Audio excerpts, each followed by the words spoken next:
Hi, this is Elliot Fishman, and welcome to our latest vodcast. And this is a talk I'm giving at the ISCT course in San Francisco in a couple of days.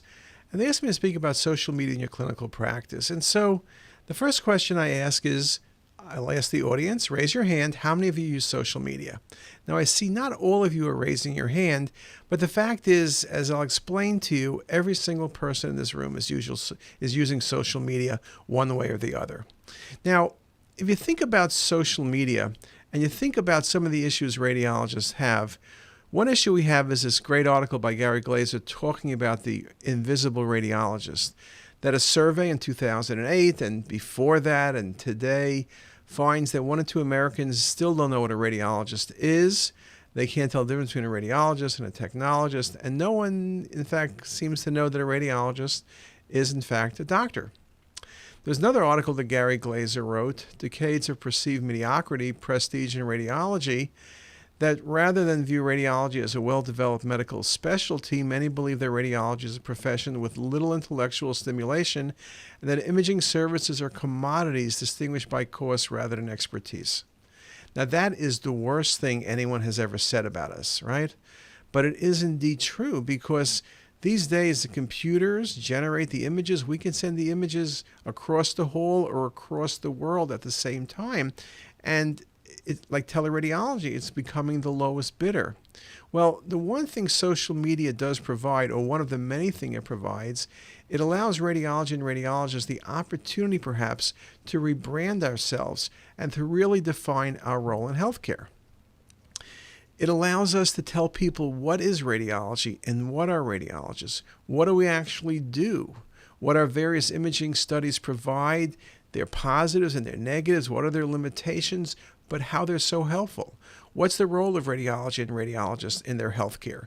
We're not tertiary part of their healthcare. We're primary. When you're in the hospital, everybody sees radiology, whether it's plain film, CT, MR, ultrasound. Everyone has a number of encounters with radiology. Also, it gives us the opportunity to provide information to our patients at multiple touch points, both before and after imaging studies.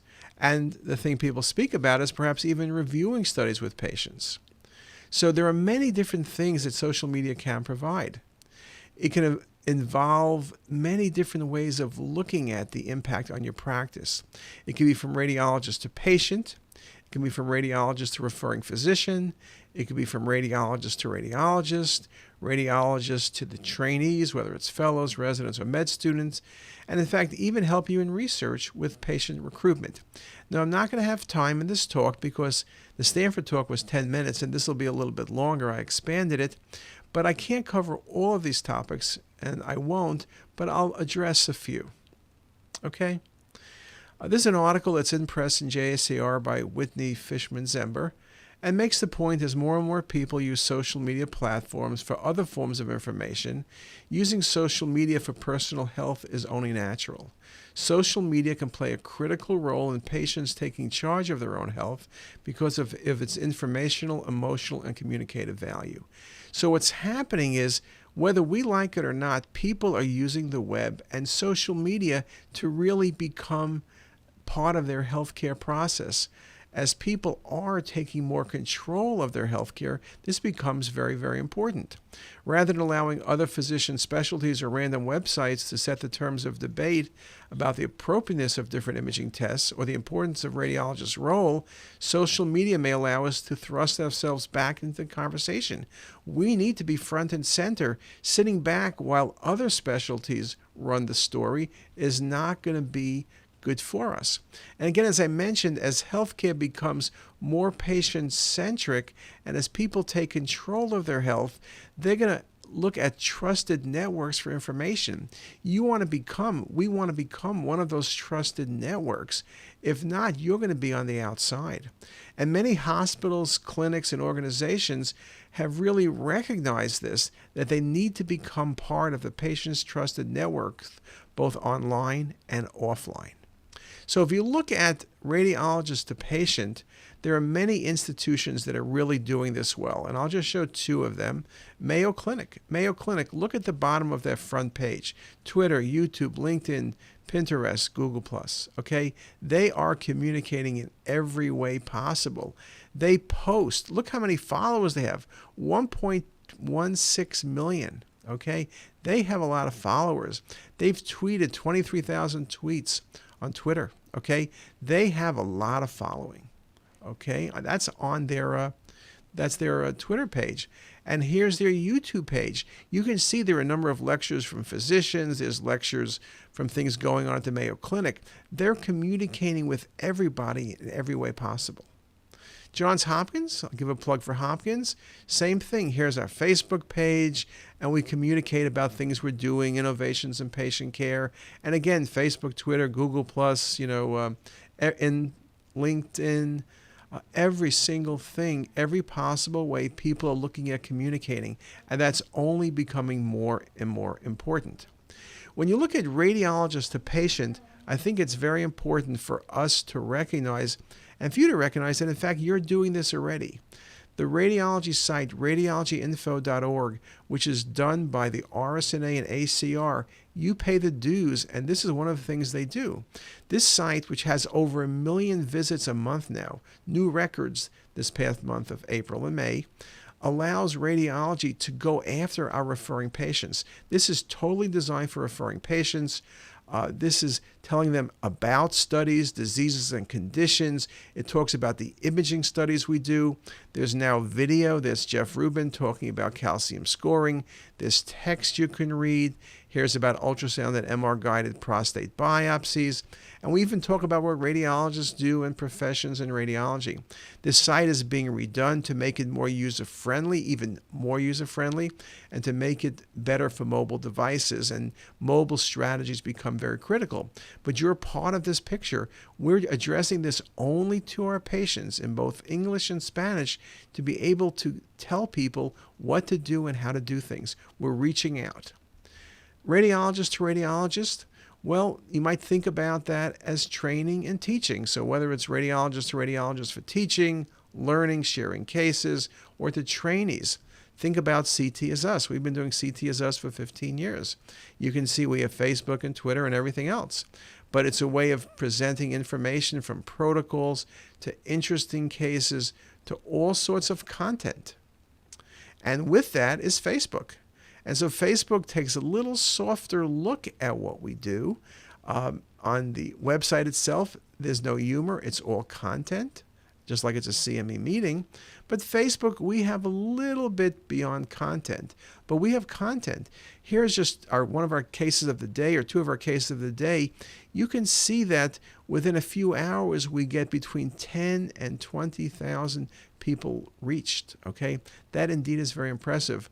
We have over 45,000 likes, but we have over 120,000 people who are using this site on a daily basis or so.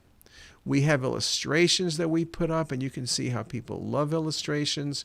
We then also have articles that talk about medicine. There's one article that was talking from the New York Times about productivity at hospitals, or this information from ASCO about some of the newest changes in chemotherapy that were being introduced at the meeting. So we put that information out there for people. We also put things out there, I will admit, that are a little bit less intense. We put some music up there. We put some stories that are of human interest. We put lots of things up there. In fact, we post 112 things a week. That's our like page on Facebook. Now you can see ACR, RSNA, and then comes CTisus. And we've only been doing it for a little more than a year or so. Now, one of the things that's very interesting about social media is you're touching many more people than you think. So let me show you on our Facebook page. The U.S. is still our #1 site of likes, but it's only about 20%. India, Egypt, Brazil, Pakistan, Mexico. And look at our biggest cities. Hard to imagine. Cairo, Mexico City, New Delhi, Riyadh. Just look at those names. Baghdad. Look at, you keep looking. This is a small font just to show you, but it takes a long way down the page. We have more Facebook users in Tehran and Bangalore than we have on our first city, which is Houston. So you can see you're able to communicate and connect your information to the entire world. Things like CTisus, we have 192 countries. I didn't know there were 192 countries. The other thing is recruitment. It's interesting, there was a really good article published in Pediatrics. They wanted to look at patients who had Fontaine procedures. Usually you can gather a few cases. Well, here, by advertising on the web for patients who had Fontaine procedures, they got national, in the U.S. 86%, 14% international. But you can see 84% of all their cases came from social media. So using social media as a way of gathering information, gathering the patients to participate in the study was something they did for free, basically, on Facebook. There was no chance in the world they could have done something that well. The other thing to summarize also is that you need to care about social media because your patients care about social media. Patients want and often expect medical resources and people to be available on social media.